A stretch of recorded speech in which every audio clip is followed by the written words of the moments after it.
Il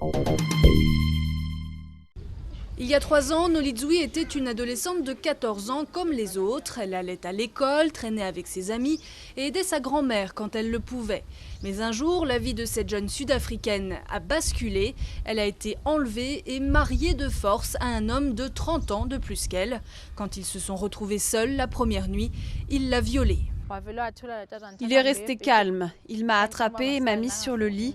Il a soulevé ma jupe et a enlevé ma culotte. Je me suis débattue, mais il était plus fort que moi. Il m'a violée. Un cauchemar répété quasiment chaque nuit pendant 3 ans. Nolizui a fini par tomber enceinte. Elle a donné naissance à un petit garçon. À chaque fois que je lui demandais de l'argent pour acheter du lait de formule pour le bébé, il me donnait seulement 10 randes, ce qui ne suffisait pas. Nolizui a finalement réussi à s'échapper et à trouver refuge dans ce foyer d'accueil dans la région de l'Eastern Cape.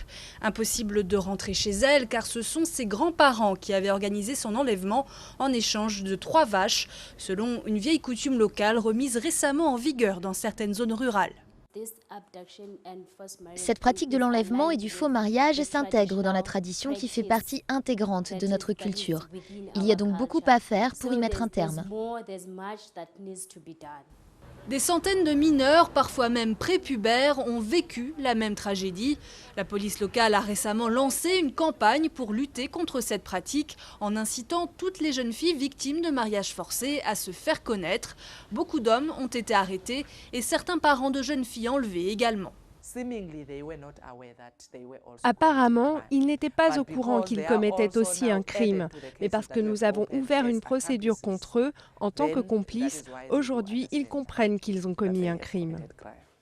Une action qui semble avoir eu un effet. D'après la police, le nombre d'enlèvements a chuté depuis le lancement de la campagne. Mais elle admet qu'il reste des centaines de jeunes filles qui n'ont pas encore pu être sauvées.